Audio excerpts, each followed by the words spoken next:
우리 에베소서 2장 10절 말씀, 에베소서 2장 10절 말씀 일단 나오니까 보시면 되겠고요. 우리가 기쁨을 잘 유지하기 위해서 우리가 가져야 될 것, 지난 시간에 말씀을 봤습니다. 기쁨을 유지해야 될 것, 세 가지를 우리가 잘 해야 된다. 나의 기쁨을 유지하기 위해서 우리가 세 가지를 잘 해야 되는데, 기쁨이라는 것을 구성하고 있는 요소가 있다라고 했습니다. 첫 번째는 만족하는 것. 두 번째는 감사라고 했고, 세 번째는 즐거워하는 거라고 그랬습니다. 만족하고 감사하고 즐거워하는 것. 작은 것에 감사하고, 작은 것에 즐거워하고, 작은 것에 만족하고, 그런 것이죠. 앞에 부분은 조금 중복됩니다. 우리의 찬양과 찬송이나 우리의 기쁨이 어떤 역사가 있는지를 성경에 계속 말합니다. 이것이 원리입니다. 그래서 우리가 전진하는 삶을 살면 반드시 우리는 기쁨의 삶을 살아야 합니다.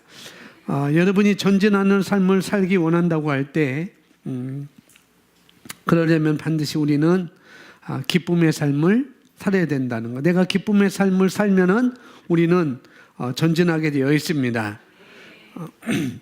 그러나 우리가 기쁨의 삶을 살려고 할 때 내 주변 상황은 그렇지 않을 수가 있어요. 늘 기쁘게 우리의 상황이 우리에게 다가오는 것도 아니고, 그래서 그럴 때 그 상황 때문에 우리가 근심하거나 염려하거나 걱정이 우리에게 올 수밖에 없을 때, 그런 것들이 우리에게 올 수밖에 없을 때, 그러나 그런 상황에도 우리는 순간순간 선택을 해야 된다고 그랬어요. 기뻐할 수 없는 상황, 만족할 수 없는 상황, 또 즐거워할 수 없는 상황이 내게 온다 할지라도, 그럴지라도 우리는 매 순간순간마다 거기서 내가 만족하고, 내가 거기서 감사하고, 내가 즐거워하는 삶을 살아야 우리가 앞으로 전진할 수 있고, 우리가 하나님께서 예비한 것들을 우리가 다 받아 누릴 수가 있습니다. 그래서 우리가 선택을 하는데 또 있어서 바른 것을 선택해야 되죠. 감사, 만족, 즐거워하는 것, 이런 것들, 바른 것들을 우리가 선택을 해야 되고, 그래서 지난 시간에 이사야서 12장 3절 말씀에 구원 안에 있는 구원의 샘물, 구원 안에 있는 그 샘물, 구원 안에 있는 샘물, 여기서 말씀하고 있는데 여러 가지가 있는데, 우리의 필요한 모든 샘물이 다 여기에 있다고 그랬습니다. 우리가 필요한 모든 것은 다 그 샘에 있다고 그랬어요.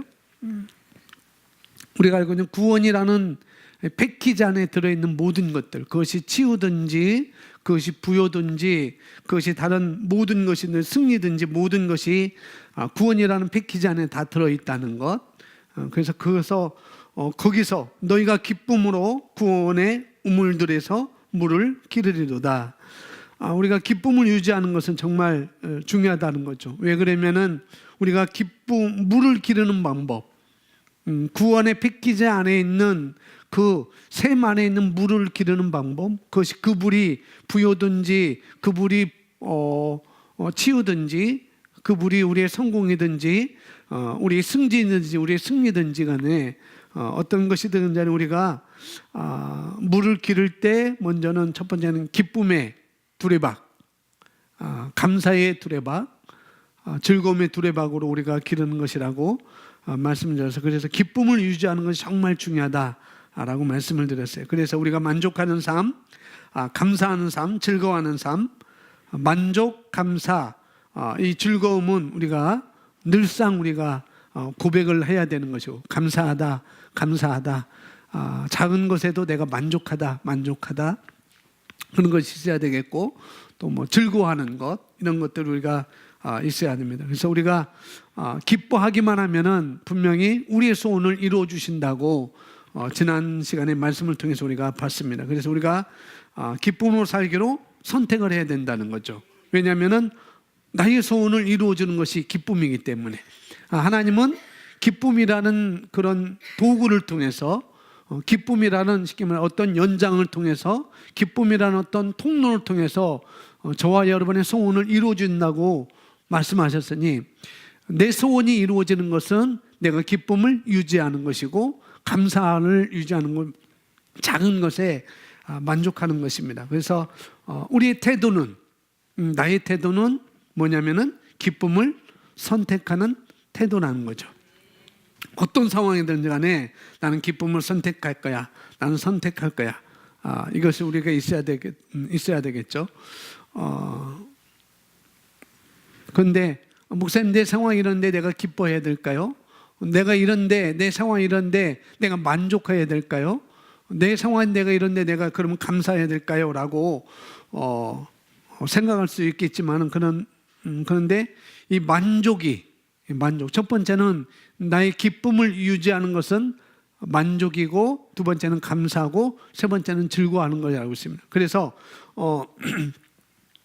이 만족, 첫 번째는 만족이라고 했잖아요. 내가 만족하는 것, 큰 것에만 만족하는 게 아니라 작은 것에도 내가 만족할 수 있는 삶, 그런 삶이 우리에게 필요한 거죠. 그래서 먼저는 만족이 성경에서, 이 만족을 성경에서 뭐라고 하는지, 그 만족이 어떤 의미인지를 먼저 우리가 살펴보도록 하겠습니다. 우리 히브리서 13장 5절 말씀, 개역성경은 조금 잘 나와 있는데 우리가 오늘 말씀을 이해하는데 이 킹제임스 버전 성경이 버전이 우리가 이해하는데 더 쉽게 이해하도록 이렇게 설명되어 있어서, 번역되어 있어서 오늘 킹제임스 버전 성경으로 제가 써놨습니다. 우리 함께 고백하겠습니다. 너희의 생활방 시작.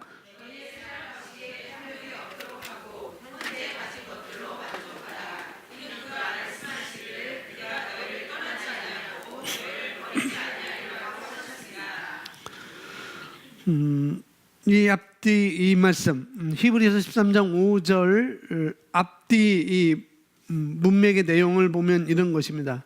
너희 생활 방식에 탐욕이 없게 하고 너희 가진 것들로 말미암아 만족하라는 말씀이 바로 5절 말씀이에요.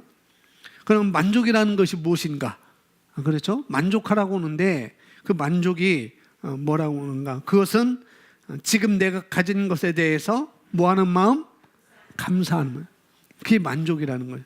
지금 내가 가진 것에 대해서 감사하는 마음. 내가 감사하다. 그런 마음이 만족이라고 성경은 말하고 있습니다. 나는 부족해. 나는 더 있어야 돼. 그런 쪽에 초점이 맞춰지는 것이 아니라는 거죠. 나는 부족하니까 나는 더 가져야 돼. 나는 더 쌓아야 돼. 나는 더 채워야 돼. 그런 것이 아니라 지금은 가진 것에 감사하고 만족하면서, 지금 내가 가진 것에 감사하고 만족하면서, 그러나 지금 내가 가진 것에 만족하는 것이 아니라 거기 더 나아가서 우리가 전진하는 것을 또 우리가 그림을 그려야 되겠죠. 작은 것에 지금 내가 있는 것에 감사하는 마음뿐만 아니라 우리가 그걸 통해서 또 전진하는 것을 우리가 우리 눈으로 볼 수 있어야 된다는 거죠. 그래서 여기 한글 킹제임스 버전에서는 너희 생활 방식에 탐욕이 없게 하라라고 이렇게 말씀하고 있습니다. 앞뒤 문맥을 보면 사람들이 이 물질이라는 것, 이 돈에 대해서 쌓아도 더 쌓고 싶은 것이 바로 돈이라는 거죠. 물질이라는 거예요. 그래서 내 미래에 대해서, 물론 우리는 그런 것들을 가져야 되겠지만은 내 미래에 대해서 이것도 해야 되고 또 저것도 해야 되고 계속 그것이 탐욕이라는 거예요. 내 미래에 대해서 내가 이것도 해야 되고 저것도 해야 되고 그런 것이 탐욕이라고 성경은 말하고 있습니다. 그래서 너희 생활 방식에 탐욕이 없게 하라라고 말씀을 하고 있습니다. 그리고 또한 현재 가진 것들로 만족하라 이렇게 말씀하죠. 주님 감사합니다. 주님 감사합니다. 내가 가진 것으로 만족합니다. 그런데 여기서는 만족하라는 것은 바로 증가하지 말라는 소리는 아니라는 거죠. 우리가 전진하라고 조금 전에 말씀했어요. 우리가 전진하는 것을 바라보라고 그랬습니다. 그래서 만족하니까 그럼 나는 됐다 그게 아니고 증가하는 것도 우리가 보여야 된다는 거죠. 증가하지 마. 너 늘어나면 안 돼. 그런 만족이 아니라는 것을 우리가 알아야 되겠습니다. 그러나 중요한 것은 우리가 그런 것들로 인해서 우리가 불평하지 또 말라는 거죠. 지금 내가 가진 것이 이만큼인데 그것으로 인하여서 우리가 불평하지 말라는 것입니다. 그래서 지금 만족으로 우리가 접근하는 것입니다. 지금 만족으로 우리가 접근하는 것. 이렇게 말하면 이는 그가 말씀하시기를 내가 너희를 떠나지 아니하고 너희를 버리지 아니하리라고 하셨습니다. 이 말씀은 뭐냐면은 히브리서 13장 5절 말씀 마지막 왜 너희 생활 방식에 탐욕이 없도록 하고 현재 가진 것들로 우리가 만족을 해야 되는가? 그 이유에 대해서 그가 말씀하시기를 내가 너를 떠나지 아니하고 내가 너를 버리지 아니하리라고 하셨습니다. 이 말씀은 뭐냐면 지금까지 나와 함께 하셨던 하나님, 나와 함께 하셨던 하나님, 그분께서 너의 미래도 함께 하시지. 지금까지 함께 하신 그분이 여기서 딱 끝나는 게 아니라 너의 앞 미래도 함께 하시지 않겠느냐. 그러니 그때 내가 없어지는 것이 아니니까 그때도 내가 여전히 공급할 거야. 여기서 딱 끝나고 지금까지 내가 인도했으니까 너 이제 네가 알아서 해. 그런 게 아니고 너의 미래도 내가 끊임없이 너를 인도하고 너를 지켜줄게. 그러니 여기서 내가 딱 없어지는 것이 아니야. 그때도 여전히 내가 너와 함께 할 거야. 그때도 여전히 내가 너에게 공급할 거야. 그 말씀을 하고 있는 것이고, 그러니까 싸우려고 그런 탐욕을 부리지 마라. 내가 그때도 한가니까. 이런 말씀을 우리에게 하고 있습니다. 우리가 탐욕을 갖게 되면은 불평이 생겨요. 내가 탐욕을 갖게 되면 불평이 생겨요. 왜냐하면 부족함을 느끼지 못하기 때문에, 부족함을 느끼고 내가 현실에서 만족할 수 없거든요. 그래서 여러분이 현실에서 만족을 느끼지 못하면은 불평이 생기잖아요. 바로 그런 거라는 거죠. 그리고 증가되는 기름 부음으로 우리가 기대하자 하지만은 그래 나는 더 나아질 거야. 그런 증가되는 밈샵 기름 부음 이런 것을 우리가 기대하지만은 그러나 현실에 만족할 때부터 그 길이 열린다는 거죠. 나의 현재 이 상황을 내가 만족할 때 그때부터 길이 열린다는 거죠. 내가 만족하지 않으면은 부족함만 늘 느끼면은 왜요? 우리에게 불평이 분명히 생긴다고 그랬습니다. 불평이 생기면 우리에게 길이 안 열리는 거거든요. 그래서 현실에 만족할 때부터 길은 열리게 된다는 것이죠. 히브리서 13장 5절 이 말씀을 확대 번역 성경은 이렇게 나와 있습니다. 함께 고백합니다. 너희 성품과 도덕적인 기질이 돈을 사랑하는 것과 욕심과 세상의 것들을 갈망하지 말고 현재 상황들에 만족하라. 하나님 자신이 말씀하시기를 내가 너를 결코 떠나지 아니하고 공급 없이 남겨주지 아니하며 너를 붙들고 있는 나의 손을 놓지 않겠다. 아멘. 결코 돈을 사랑하는 것을 하지 말고 그 다음에 우리의 성품은 하나님의 성품으로 점점 변화되는 것. 그런 삶을 살고 욕심과 세상 것들을 갈망하는 것들부터 너희가 떠나라. 이렇게 말하고 현재 상황들을 만족함으로 시작해. 이렇게 우리에게 말씀을 하고 있습니다. 왜냐하면 하나님께서 너를 결코 버리지 아니하고 내가 공국 없이 너를 고와 같이 남겨두지 않고 너를 붙들고 있는 내 손을 너를 붙들고 있는 나의 손을 절대 놓지 않겠어. 그런 말씀으로 히브리서 13장 5절은 우리에게 말해주고 있습니다. 그래서 여기서 만족이라는 것이 무엇을 의미하는지 우리가 아시겠죠? 더 앞으로 나아가는 것에 만족하지 말고 너 이대로 살아, 이런 의미가 아니라는 거예요. 또 그런 의미도 아니라는 거죠. 그러나 만족하고 우리가 시작하는 것입니다. 만족하고 내 발걸음을 내딛는 것, 그게 바로 시작이라는 거죠.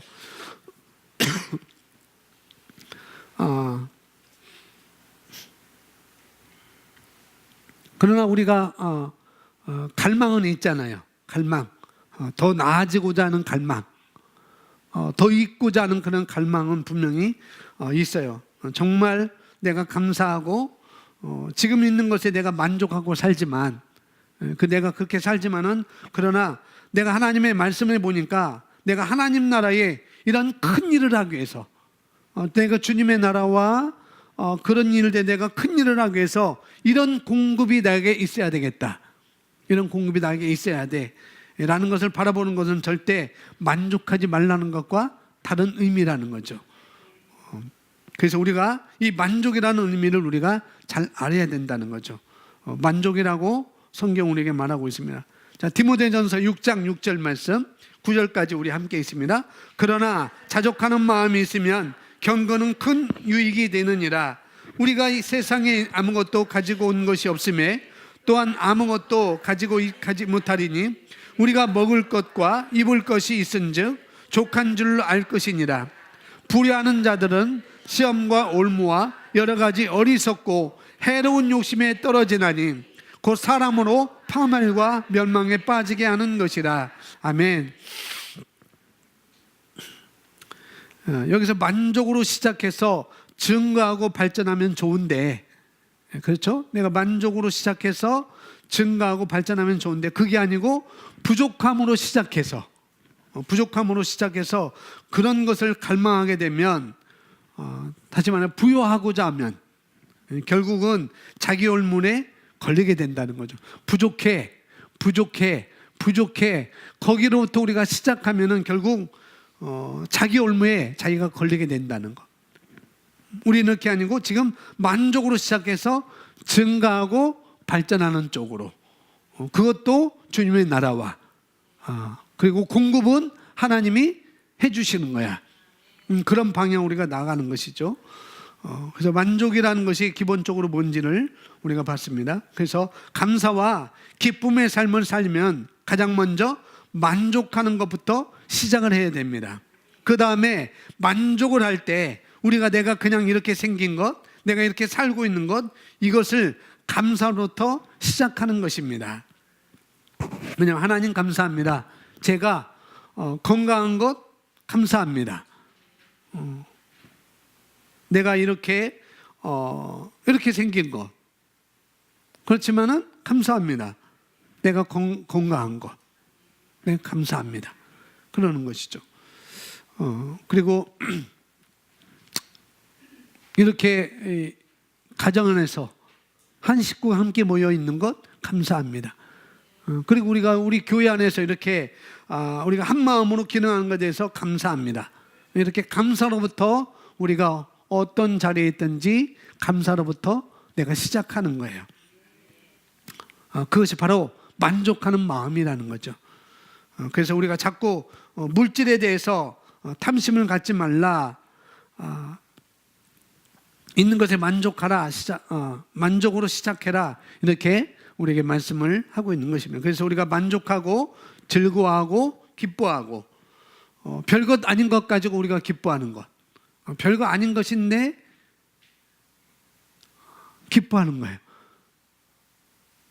근데 그게 그런 훈련이 우리에게 있어야 돼요. 그런 훈련이.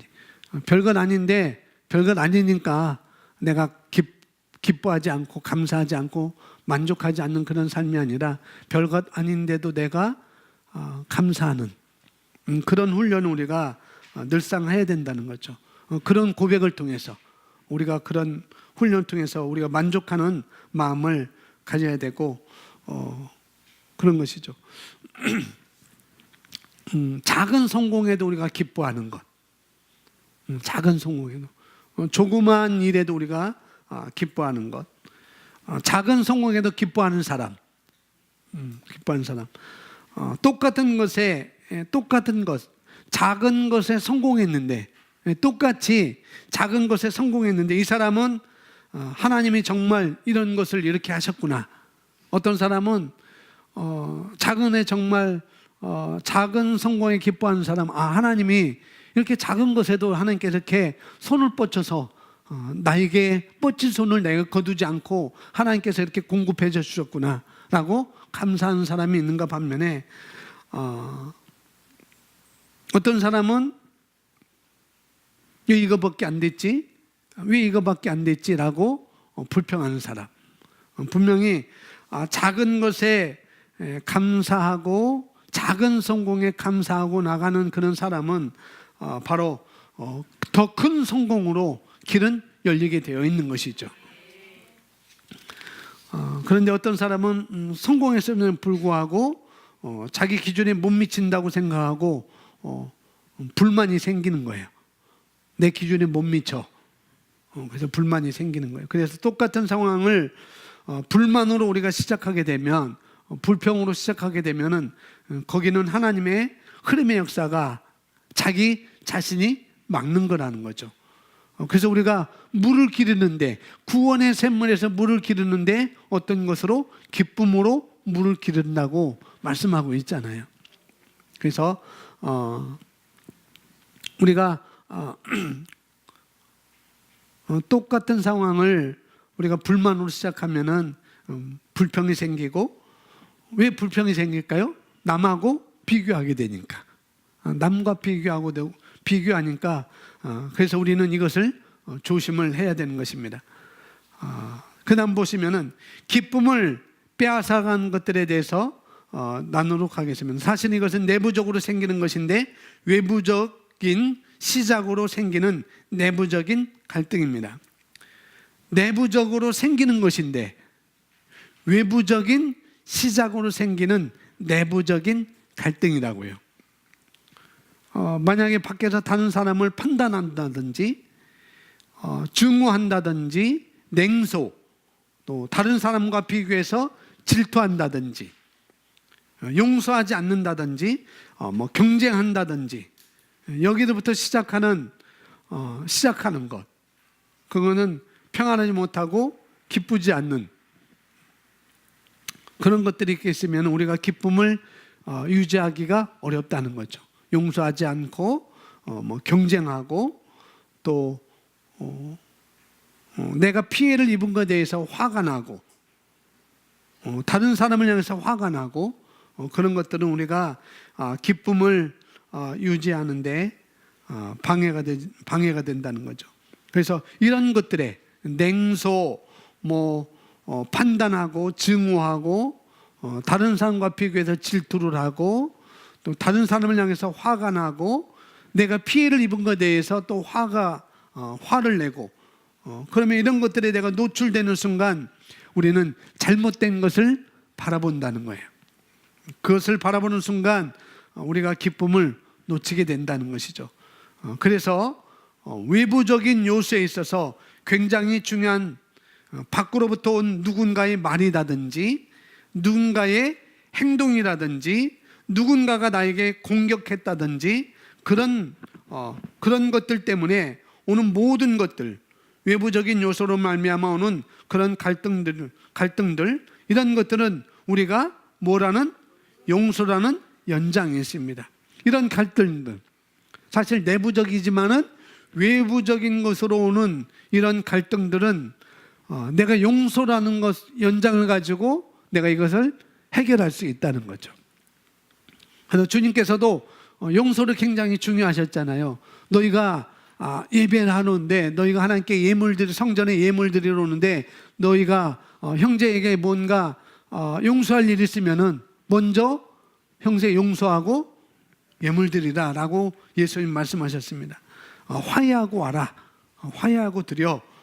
그래서 용서라는 도구를 하나님이 주셨기 때문에 우리가 이런 상황들에 대해 있다면 빨리빨리 우리가 용서하고 우리가 축복을 해야 되는 것이죠.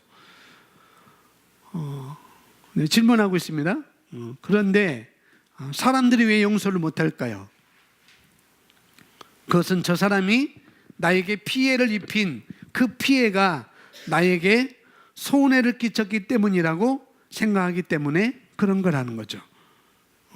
내가 그렇게 했기 때문에 내가 이렇게 억울함을 당했어. 당신이 그렇게 했기 때문에 난 이런 억울함을 당했어. 내가 나에게 그만큼 돈을 빼앗아갔기 때문에 내가 이만큼 가난해졌어. 이런 생각 때문에 우리가 용서가 안 된다는 거죠. 결국 내가 상대방이 한 어떤 일로 손해를 봤다고 생각하기 때문에 그것이 말이든지 그것이 어떤 것이든지 그것이 누군가의 말이든지 누군가의 행동이든지 누군가 나에게 공격했다든지 이런 것들로는 내가 손해봤어. 그렇게 생각하기 때문에 용서하기가 힘들다는 거예요. 그냥 간다는 것은 용서하기 쉬울 거예요. 그죠? 간다는 것은 너무 용서하기 쉬울 거예요. 누가 나에게 약간 안 좋은 소리를 했어요. 약간 안 좋은 소리를 했는데 내가 툭툭 털어버리는 것. 그건 아주 쉬운 것입니다. 그런데 만약 나에게 물질적인 손해를 입혔을 때 여러분에게 어떤 물질적인 손해를 입혔다든지 그럼 너 때문에 내 인생이 이 지경이 됐어. 그렇게 하면 용서하기가 힘들어진다는 거죠. 징글맞아. 그럼 용서하기 힘들죠. 그래서 우리가 알아야 할 것은 말씀으로 돌아가야 하는 것입니다. 뭐든지 다 그래요. 결국 우리는 말씀으로 돌아가는 것이 길인 것이고, 그래서 우리가 감정으로 반응하지 말고 영으로 반응해야 합니다. 그래서 하나님의 말씀 우리가 돌아가면 어떤 사람도 나를 가난하게 할 수 없어요. 나를 가난하게 할 수 없다고요. 결국 어떤 사람이 나한테 물질적인 손해를 입혔기 때문에 내가 그렇게 가난해졌어. 이런 생각을 한다면 거꾸로 우리가 뒤집어 보면 그렇게 한다면 우리가 거꾸로 뒤집어 보는 거예요. 뭐냐면은 그 사람이 나의 물질의 부유함과 가난함의 중요한 역할과 권세를 가지고 있다는 것을 자기가 인정하는 것입니다. 나에게, 다시 말씀드려요, 나에게 어떤 물질적인 손해를 입혔어요. 그래서 그를 용서할 수 없어요. 내가 만족하지 못해요. 그건 뭐냐면은 그 사람이 나에게 물질적인 손해를 끼친 그 사람이 나의 물질의 부요함과 가난함의 중요한 역할과 권세를 가지고 있다는 것을 인정하는 거라는 거죠. 이해가 되시죠? 그런데 우리는 고백하기를 뭐라고 고백해요? 우리의 근원은 하나님이십니다. 나의 근원은 하나님이에요. 하나님은 나의 근원이십니다라고 생각하는 진리의 말씀에 우리가 그렇게 생각한다면 반대가 된다는 거죠. 하나님이 근원이라는 것을, 그 사람이 나에게 손해를 끼쳤기 때문에 억울해하거나 용서하지 못한다고 한다면 나의 부유함은 그 사람으로 인하여서, 그 사람은 권세, 그 사람에게 의해서 있다는 걸 내가 인정하기 때문에 말씀이 진리라는 것을 우리가 반대를 하는 것이죠. 그래서 우리는 생각을 빨리 고쳐야 됩니다. 뭐 그런 것들이 물론 저 사람이 나에게 1억을 손해를 끼쳤다. 그럼 1억이라는 돈이 그렇게 작은 돈이 아니잖아요. 근데 자연적인 영역에서는 그것이 맞는 말일 수가 있어요. 분명히. 그죠? 1억이, 그 사람이 1억을 나에게 손해를 끼쳤어요. 근데 도저히 줄 기회가 안 보여요. 기미가 안 보여요. 근데 어느 날 1억을 딱 내 앞에 딱 갖다 놨어요. 그럼 좋잖아요. 그죠? 자연적인 영역에서는 그것이 만족이 될 수가 있다는 거죠. 그렇게 우리에게 올 수가 있습니다. 자연적인 영역에서는 그게 맞는 거라는 거죠. 1억을 갖고 오면은 내가 이것도 할 수 있고 저것도 할 수 있고 이것도 할 수 있고 내가 이렇게 투자할 수 있고 내가 이것도 사 먹을 수도 있고 내가 이런 것도 이렇게 할 수도 있고 자연적인 만족이 우리에게 오는 것이죠.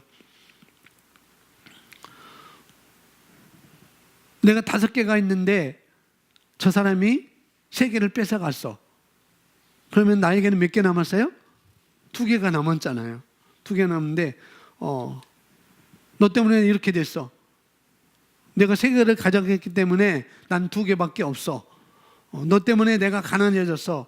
분명히 그렇게 생각할 수가 있을 거라는 거죠. 자연적인 영역에서는. 그런데 우리가 계속 말해서 우리가 밑에 트랙이 있고 위에 트랙이 있다는 것. 그래서 우리는 자연적인 영역에서는 밑에 트랙에서는 충분히 그럴 수가 있다는 거죠. 내가 가져오면 나는 좀 필 수가 있을 텐데 올 2018년은 1억 가지고 내가 좀 생활할 수 있을 텐데 그럴 수가 있다는 거죠. 근데 우리는 위의 삶, 위의 트랙, 위의 트랙. 밑에 밑바닥에 있는 트랙이 아니라 우리는 더 높은 차원의 트랙이라는 곳에 우리가 앉아있기 때문에 그곳에 우리는 걸어가고 있고 우리는 거기서 달려가고 있기 때문에 거기서는 땅에서는 땅의 자연적인 것이 공급자인 것을 알고 그것만 따라가고 그것만 쫓아가고 그것만 바라보죠. 오늘 잠깐 여기 교회 왔다가 5시에 이 설교 본문이 교회에 집에 있어서 집에 가는데 개가 있더라고요. 개가 주인하고 지나는데 항상 뭘 그렇게 땅에 거 찾는지 모르겠어요. 막 이리저리 막 찾아다니고 킁킁거리고 뭐 풀밭에서 킁킁거리고 나무 밑에서 킁킁거리고 대리석 밑에 뭐가 있다고 대리석 밑에서 킁킁거리고 이게 자연적인 그런 트랙에서 사는 삶이 바로 그런 거라는 거죠. 나의 공급은 여기 있어. 나의 공급은 풀밭에 있을 거야. 나의 공급은 나무 밑에 있을 거야. 나의 공급은 대리석 밑에 있을 거야. 나의 공급은 보도블록 밑에 있을 거야 라고 쳐다보는 거. 그러나 우리는 새로운 피조물이는 우리의 삶을 살고 있는 우리는 바로 나의 공급은 하나님이시라는 것. 그런 것이죠. 하나님이 나의 공급자이시기 때문에 내가 이 땅에서 살고 있지만은 밑에 트랙에서 살고 있지만은 그 밑에 트랙에 살고 있는 나에게 어떤 사람이 나에게 악한 일을 했다 하더라도 하나님의 공급선이 끊어지지 않는 한. 그래서 히브리서 13장 5절 말씀 내가 내 손을 붙잡고 있잖아. 그리고 내가 내 손을 붙잡고 있는 그 손은 절대 놓지 않을 거야 라고 말씀하신 것처럼 우리가 하나님의 공급선이 끊이지 않는 한 그것은 회복될 수 있는 것이고 그건 얼마든지 축복으로 우리에게 성경에 우리에서 말씀을 하고 있습니다. 성경에 그러잖아요. 메뚜기 떼가 와서 너에게 가져간 너에게 입힌 모든 해, 메뚜기 떼가 와서 너에게 입힌 모든 그런 피해, 그런 해, 그런 연수를 하나님께서는 7배로 갚아주신다고 우리 성경 구약 성경에 그렇게 말씀을 하고 있습니다. 그래서 세상 사람이 나에게 불이익을 당하게 한 것 그거 빨리 털어버려야 된다는 거죠. 그거 중요한 것은 아니라는 것 알아야 됩니다. 물론 중요할 수 있어요. 1억이라는 것이 중요할 수 있어요. 1,000만 원이라는 것이 그렇게 쉽게 얻어지는 것이 아니기 때문에 중요할 수도 있습니다. 그러나 그것 때문에 너 때문에 내가 가난했고 너 때문에 내가 피폐해 있는 삶을 살 수밖에 없어 라고 나간다면은 하나님의 공급이 막힌다는 거죠. 하나님의 공급이 그렇게 막힌다는. 그래 우리는 그렇게 생각해서는 안 되는 것이죠. 내가 그렇게 나를 가난하게 했을지라도 내가 나를 가난하게 할 수 있는 권세 있는 사람은 아니야. 내가 나에게 돈을 갖고 가서 안 갚았잖아. 그럴지라도 나에게 가난함을 주는 것은 너에게 권세가 있는 게 아니야 라고 우리는 알 수 있어야 된다는 거죠. 그래서 너 때문에 가난해졌어, 너 때문에 안 됐어, 너 때문에 힘들어, 그런 부정적인 생각을 잡는 것을 우리가 빨리 털어버려야 된다는 거죠. 이어서 말합니다. 왜 그러냐면은 나의 공급은, 우리의 공급은 하나님이시기 때문에, 그러니까 나는 하나님으로부터 공급받을 거야. 오늘 먼저 이렇게 우리가 그렇게 진리의 말씀을 내가 믿고, 그 다음에 그렇게 하고 나는 너를 용서한다, 이렇게 우리는 나가야 되는 것이죠. 이어서 보면 거듭난 그리스도인임에도, 영적인 사람임에도 옛날 일 때문에 영적인 생활이 잘 안 되는 사람들이 있습니다. 그런 사람들은 영적인 전진이 없습니다. 이것을 우리는 심령, 밭의 문제라고 볼 수가 있어요. 밭. 밭을 황무지를 잘 개간하지 않고 거기에 아무리 자꾸 씨를 뿌린다고 해서 뿌려도, 물론 우리는 알건 씨는 문제가 없다는 걸 알아야 되겠죠. 그래서 황무지 때문에 잘 골라지지 않는 내 심령 때문에, 내 마음밭 때문에 그게 안 되는 것인데, 그 밭에 옛날에 잘못한 것 같다가 우리 부모님이 나에게 이렇게 했고, 내가 자랄 때부터 엄마가 나에게 내게 어떤 어머니인데 좌우지간에 그런 것들, 우리 아버지가 양아버지인데 뭐 이런 것들. 그런데 어떤 사람들은 예수님을 믿으면서 다 일찍 그런 것들 다 털어버려요. 어떤 사람들은.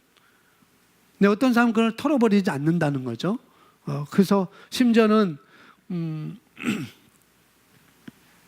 아마 여러분 자녀들이 결혼할 때 남자친구를 데려오든지, 결혼할 신랑감을 데려오든지 신부감을 데려올 때 그들이 결혼할 때 그런 것 가지고도 영향을 미치는 사람들이 있다는 거죠. 너 양부모 밑에서 살았네? 그런 것 가지고 자녀의 결혼 생활에도 그렇게 미칠 수가 있다는 거죠. 우리는 그런 것이 아니라는 거죠. 그래서 우리는 빨리 그런 것들을 빨리 보내야 돼요. 그런 생각들을. 그래서 우리에게 연장이라는 용서를 주셨습니다. 연장 용서를 주셨어요.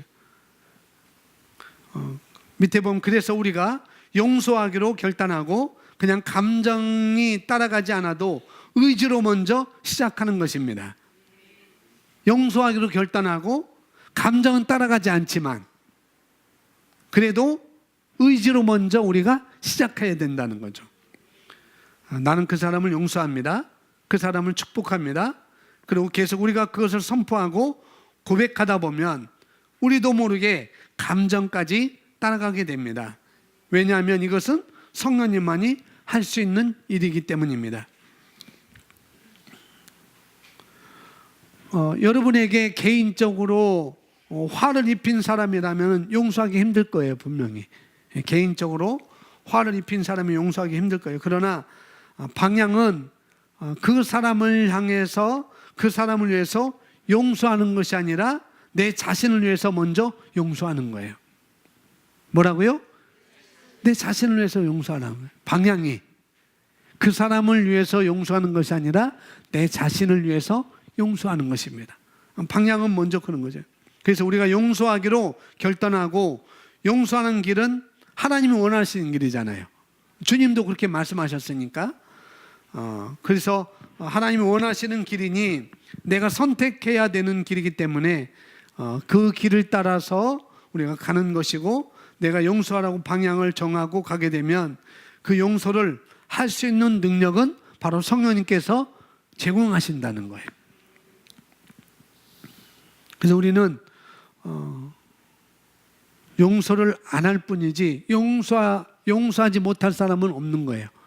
내가 용서하지 않아서 그렇지. 내가 감정이 앞서서 그렇지. 내가 의지적으로 이제 먼저 내디디면 나중에는 감정까지 따라온다고 그랬습니다. 그래서 저번에 그죠? 크리스 목사님이 그렇게 했다고요. 많은 사람들이 배신하고 가고 또 속이고 가고 그러는 사람들이 많이 있는데 크리스 목사님께서는 어떤 말씀하셨냐면은 정말 나는 이 세상에 사랑할 수 없는 사람이 없습니다. 이 세상에 사랑할 수 없는 사람이 없습니다. 그랬다는 거죠. 나는 내가 용서할 수 없는 사람은 이 세상에 없습니다 라고 했다는 거예요. 그렇게 배신을 당하고 그런 일이 많이 있지만은 왜 그러냐면은 뭐 크리스 목사님도 그렇고 우리도 그렇고 우리에게 주신 그 아가페 사랑이 너무나 큰 것이기 때문에 그런 거라는 거예요. 그래서 아까 말했듯이 저 사람이 나에게 이렇게 했기 때문에 저 사람이 나에게 이렇게 했기 때문에 그래서 내가 불이익을 당했다는 그런 생각 자체를 우리가 버려야 된다는 것. 그것은 우리가 진리가 아닌 것입니다. 저 사람이 그렇게 했기 때문에 나는 용서할 수 없어. 저 사람이 그렇게 나에게 불이익을 주었기 때문에 내가 그 사람을 용서할 수 없어 라고 말하는 것은 진리가 아니라는 것이죠. 그것은 자연적인 영역, 자연적인 트랙에서 일어날 수 있는 거예요. 근데 위의 트랙에 있는 사람은 절대 그럴 수 없는 거라는 거죠. 위의 트랙에서 도는 사람은 잠깐 불이익을 우리가 얻을 수 있습니다. 그러나 결국 시간이 지나면은 만약 우리가 바르게 접근한다면 바르게 이렇게 진리에 따라서 우리가 산다면은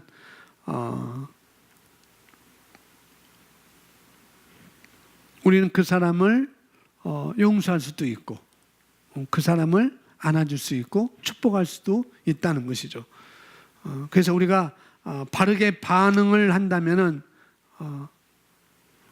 절대 우리가 바르게 반응한다면은 절대 그런 일들이 우리 삶에 해를 입히지 않는다는 거죠. 만족하고 기뻐하고 감사하고 즐거워하는 것.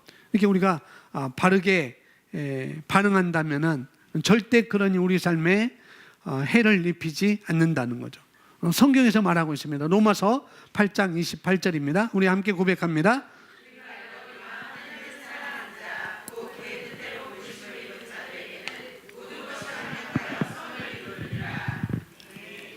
모든 것이 모든 일이 합력하여 선을 이루느니라. 하나님을 사랑하는 자 곧 그의 뜻대로 부르심을 입은 자. 어느 트랙? 밑에 있는 트랙? 아니고 위의 트랙에 있는, 위의 트랙에서 걷고 있는 사람은 어떤 일이 와도 그것은 합력해서 선을 누리지 절대 우리에게 불이익을 주지 않는다는 것이죠. 그러니까 그것을 빨리 알고 내가 그걸 용서하지 않고 붙들고 있으면 결국 내가 이것을 어둠을 붙잡고 있는 것이고 그러면 내 안에서 성령께서 역사하는 통로가 막히게 되는 것이고 그러면 내가 진짜 그 피해자가 될 수가 있다는 거죠. 그래서 우리가 관리를 잘한다면 절대 이런 것들이 우리를 불이익을 줄 수가 없는 것입니다. 그래서 모든 것들은 용서라는 대단한 연장이 우리에게 있다는 것. 용서라는 연장이 있습니다. 그래서 주님께서 새로운 피조물들 말고 예수님이 아직 십자가에 죽으시기 전 율법 아래 살고 있던 사람들, 그 사람들이 용서하기 너무 힘든 것을 아셨습니다. 그래서 예수님께서 로마서 12장 19절 말씀에 이렇게 말씀합니다. 함께 고백합니다. 내 사랑하는 자들아 너희가 친히 원수를 갚지 말고 하나님의 진노하심에 맡기라. 기록되었으되 원수 갚는 것이 내게 있으니 내게 갚으리라고 주께서 말씀하십니다. 원수 갚는 것은 내게 있어. 그러니까 너는 그냥 잊어버려. 너는 잊어버리고 자유로워져라. 원수는 하나님이 갚아줄 거야. 그러면 죄인들은 그런데 죄인들은 정말 용서할 수가 없다는 거죠. 죄인들은 율법 아래에 있는 사람들은 정말 용서할 수 없다요. 그런데 누가 대신 갚아준다고요? 하나님께서 대신 갚아주니까 했으니 그럼 됐어? 분명히 이렇게 할 수가 있을 것입니다. 하나님 갚아주니까 그렇게까지 우리가 용서하기를 원하신다는 거예요. 그렇게까지. 왜냐하면 이 용서라는 것이 우리를 올무에서 벗어나게 하는 하나님의 주신 연장이기 때문에, 올무에서 벗어나게 하는 하나님께서 주신 중요한 연장이기 때문에 그렇다는 거죠.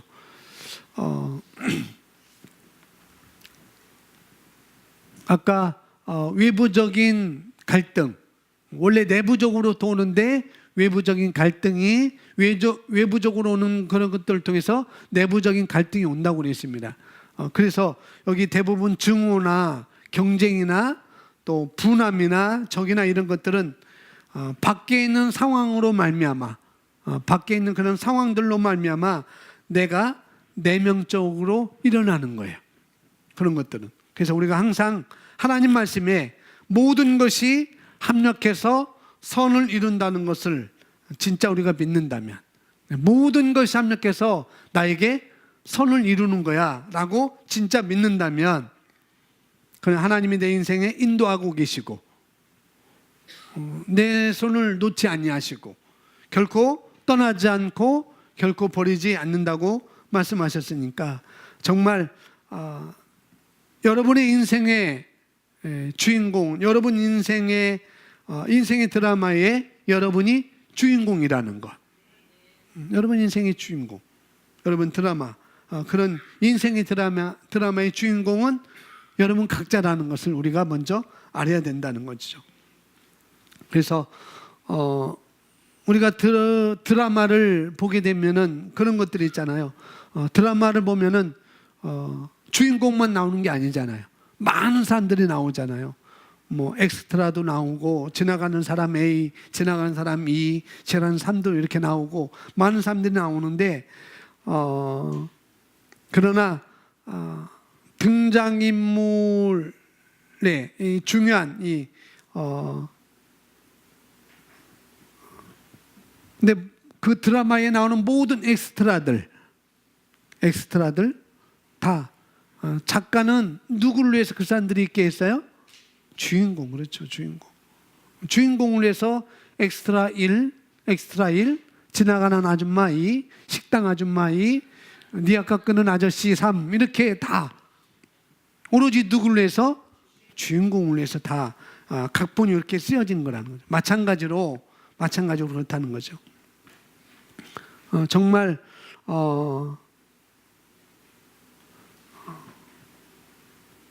드라마를 여러분이 보게 되면은 모든 것들이 다 주인공으로 다 움직여지게 되어 있어요. 그것이 나쁜 사람이든지 선한 사람이든지 좋은 사람이든지 다 주인공 위주로 다 움직이게 되어 있어요. 마찬가지로 저와 여러분의 이 그리스도인, 이 새로운 피조물의 인생이 바로, 새로운 피조물의 삶이 바로 그런 거라는 거죠. 여러분이 주인공이에요. 새로운 피조물의 삶에 여러분이 주인공입니다. 그래서 모든 것들이 우리 각자가 다 주인공이라는 거죠. 하나님께서 여러분 우리 각자에게 다 쓴 각본들이 있어요. 나에게 쓴 각본, 내 삶에 쓴 각본, 우리 권사님에게 쓴 각본, 우리 집사님에게 쓴 각본이 다 있다는 거죠. 그 작가가 쓰는 그 각본은 다 주인공을 위해서 다 움직여지는 것이죠. 그래서 모든 것이 합력하여서 선을 이룬다는 것. 왜요? 그 삶에 있어서 저와 여러분이 주인공이기 때문에 그런 것들은 그렇게 좋게 우리에게 움직이게 되어 있습니다. 보시면은 밖에서 오는 우리가 입었다고 하는 피해들, 그런 것은 절대 우리 인생에 앞으로 가는 것을 방해하지 못합니다. 왜냐하면 하나님이 내 인생을 책임져 주시고 그분이 저와 여러분 인생을 인도하고 계시고 우리 각자도 마찬가지라는 거죠. 그 사람은 그 사람 인생 위주로 그러니까 우리가 생각할 때 하나님이 나에게 디바인된 축복들, 신성한 운명, 신성한 축복, 신령한 축복들 모든 거 우리에게 예비해 주셨다고 말씀하시고 있잖아요. 그런 축복들이 여러 가지가 모양으로 우리에게 오게 되는데 어떤 때는 우리가 어려움을 겪으면서 그런 것들이 어려움을 겪으면서 우리가 능력을 확장하기도 하고 어려움을 겪으면서 우리 능력이 쇠해지는 것이 아니라 어려움을 겪으면서 우리의 능력은 확장된다는 거죠. 그런 모든 과정을 통해서 오는데 거기서 정말 우리가 할 것은 내 역할에 충실하면 된다는 것. 새로운 피조물로서 내가 하나님의 자녀로서 내가 위에 있는 틀에게 걷는 사람으로서 내가 충실한 삶을 내가 살면은 오늘 말씀에서는 그 충실한 삶이 뭐냐? 만족하는 것, 그 다음에 감사하는 것, 그 다음에 즐거워하는 삶이라는 거죠. 여기에 우리 충실하게 작은 것에 아주 조그마한 것에 충실하면은 그런 것도 우리에게 당연히 모든 것이 우리에게 움직여지게 된다는 것이죠. 왜요? 각본을 쓰신 분이 하나님이시기 때문에 내 인생의 모든 각본은 하나님이 쓰셨습니다. 내가 그 말씀을 따라서 내가 그 트랙 위에서 걷기만 한다면은 그런 것도 우리가 가져올 수가 있는 거죠. 근데 우리가 위에 있는 트랙에 우리가 걸으면서 지난번에 말했듯이 위에 있는 트랙에 걸으면서 우리는 위에 있는 삶인데 자꾸 밑바닥에 있는 그 트랙에서 오는 것을 우리가 바라본다면은 우리는 그런 삶을 살 수밖에 없는 것이고 정말 더 높은 자원, 한계가 없는 해라고 우리가 말씀을 선포하고 우리가 말씀을 보고 있고 맨 타이틀의 맨 윗줄에 한계가 없는 해, 한계가 없는 삶을 우리가 계속 쓰여져 있지만은 우리가 그런 삶을 산다면은 그렇게 우리가 놓여져 있음에도 불구하고 우리는 그런 삶을 살 수가 없는 것이죠. 그래서 에베소서 2장 10절에 우리가 말씀하고 있는 것처럼 우리는 그가 만드신 바라 그래서 예수 안에서 선한 일을 위하여 지으심을 받은 자니 이 일은 하나님이 전에 예비하사 우리로 그 가운데서 행하게 하려 하심이니라. 선한 일을 위해서 우리를 창조했습니다. 그리고 그 일은 전부 이미 예비하셨어요.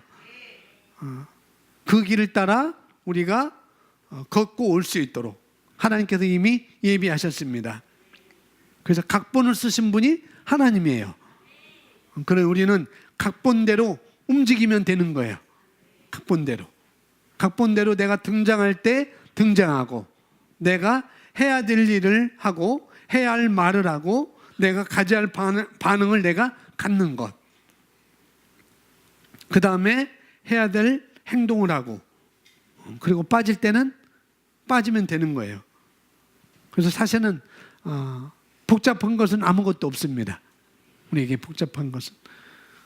그래서 우리 함께 고백했습니다. 내 인생의 주인공은 나입니다. 내 인생의 주인공은 나입니다. 아멘.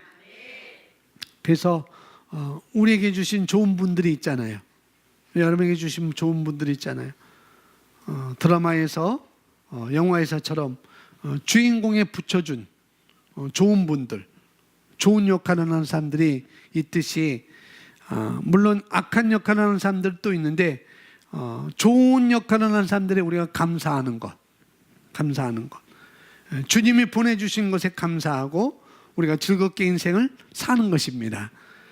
그 다음에 나쁜 역할을 하는 사람들에 대해서는 등장했다가 언젠가는 분명히 빠질 것이니까. 그죠? 나쁜 역할을 하는 사람은 계속 그 주인공 인생 계속 따라다니는 거 아니에요. 언젠가는 다 빠지게 되어 있습니다. 제가 좋아했던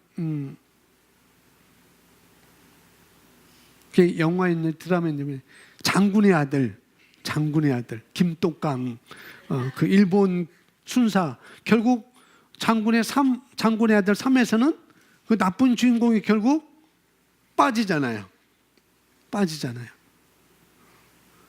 다 그런 것들은 다 빠지게 되어 있는 것입니다. 다 주인공을 위해서. 그래서 우리가 바른 것을 보는 관점이 너무나 중요하다는 것. 그게 바로 하나님께서 보시는 관점이라는 걸 우리가 알아야 되겠습니다. 그래서 하나님의 관점에서 여러분의 인생을 보는 것입니다. 그렇게 기능하는 거예요. 다음 보시면 내 안에서 일어나는 잘못된 정보들 가운데 두 가지가 있습니다. 그것은 바로 과거에 대한 뭐라고요? 후회. 내가 그때 그러지 말았어야 했는데 그것을 해가지고 왜 그랬을까라고 후회하는 것. 그 다음에 미래에 대한 염려, 두려움. 이 두 가지밖에 누가 뭐라고 하는 것이 아닌데 어떤 정보로 내면에서 일어나는 갈등이라는 것. 과거에 대한 후회, 그 다음에 미래에 대한 염려, 두려움. 이것이 우리 내면에서 일어나는 갈등이라고요. 이런 것들은 하나님의 말씀으로 반응하는 것. 그것이 아니라 감정으로 반응하는 것이죠. 우리는 하나님의 말씀에서 반응하는 것입니다. 왜요? 주님께서 아무것도 걱정하지 마. 내가 너와 함께 있을 거야.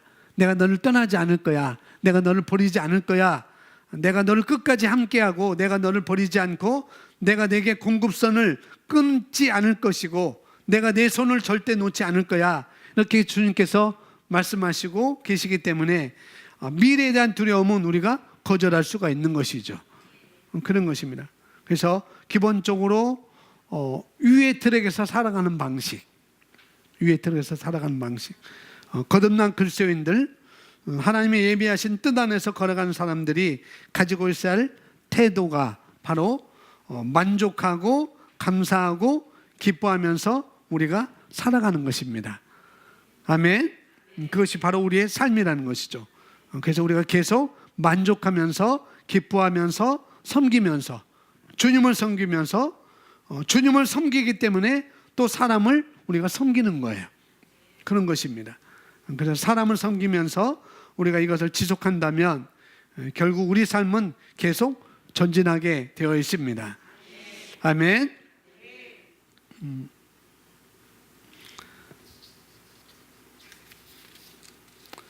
디모데전서 6장 17절 우리 함께 읽습니다. 시작. 내가 이 세대의 부한 자들 명하여 마음을 높이지 말고 정함이 없는 재물에 소망을 두지 말고 오직 우리에게 모든 것을 후히 주사 누리게 하시는 하나님께 두며. 아멘.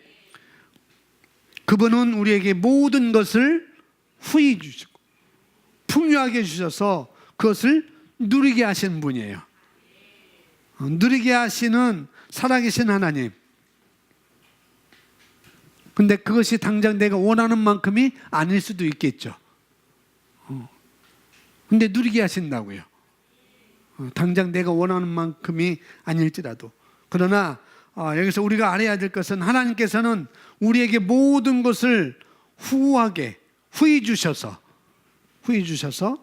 우리가 향유하게 하시는, 지금도 살아계셔서 역사하시는 하나님이라는 것, 우리가 그것을 인정하고 믿어야 되는 것입니다. 그래서 우리가 그걸 선택하고 누리는 삶으로 살아가기를 우리가 결단하는 것입니다. 그래서 인생은 여정이라는 것, 인생은 과정이라는 것. 인생의 과정이지만 언젠가는 종착역이 우리에게 있을 거잖아요. 다 인생에는 종착역이 우리에게 있을 것인데 그러나 우리가 언젠가는 내가 무엇을 해야 되겠다, 앞으로 내가 무엇을 해야 되겠다, 그런 생각보다도 지금 내가 만족하고 내가 기뻐하고 감사하며 내가 발을 내딛는 것, 그게 우리에게 중요한 거라는 것이죠. 그래서 그런 삶으로부터 우리가 기뻐하며 사는 삶을 우리가 선택하는 것, 그게 우리에게 중요한 것이 되겠습니다. 그래서 우리는 감사하면 편안해요. 만족하면 편안합니다. 즐거워하면 편안합니다. 우리가 그렇게 감사하고 만족하고 감사하고 그다음에 즐거운 삶을 살면은 우리는 만족한 삶을 우리가 살아갈 수가 있습니다. 그것은 우리 심령 안에 그런 갈망은 우리에게 다 하나님께서 불어 넣어 주셨어요. 만족하고 감사하고 즐거워하는 삶은 그런 갈망을 다 우리 심령 안에 다 불어 넣으셨다는 거죠. 그래서 우리가 말씀 안에서 더 좋은 것을 우리가 보는 것이고, 지금 이것이 끝이 아니고 나는 이것보다 발전된 영향력 있는 그런 삶을 나는 원해. 그래서 우리 여러분들이 갈망하고 또 밖은 만족하며 살아가고 기쁨과 즐거움으로 살아갈 때 성경에서 말씀하는 말씀대로 우리가 원하는 바가 점점 이루어지는 것을 우리가 서로 보고 분명히 간증하게 될 것입니다. 아멘. 우리 다 같이 일어나서 우리 다 같이 함께 기도하겠습니다. 오늘 말씀 보면서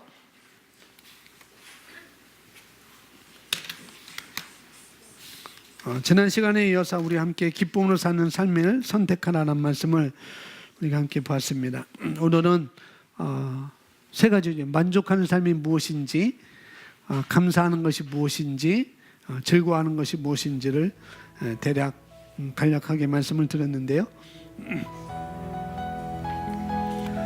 여러분 영을 열고 우리가 함께 기도하는 시간을 갖겠습니다. 한 10분 동안 우리가 방언으로 기도하겠는데요. 주님 감사합니다. 주님이 주신 구원이 제게는 너무나 놀랐습니다. 그래서 주님이 주신 구원으로 말미암아 제가 주 안에서 너무나 기뻐합니다. 내 삶에 있는 모든 것에 감사하고 내가 이렇게 생긴 것, 내가 이 위치에 있는 것 감사합니다. 내가 이 자리에 와 있는 것, 상황은 이렇게 있는 것에 대해서도 상황 그렇지만은 그 상황 있는 것에도 감사합니다. 나는 나에게 있는 대로 감사하고 결단하고 하나님께 감사하기로 이 시간 결단합니다. 그리고 어떤 상황 가운데서 우리가 감사하고 내 주변에서 나에게 해를 입히는 그런 사람이 있을지라도 우리가 용서하고 축복하는 그런 삶을 살기로 결단합니다. 이렇게 여러분 기도하시기 바랍니다. 함께 기도합니다. 할렐루야.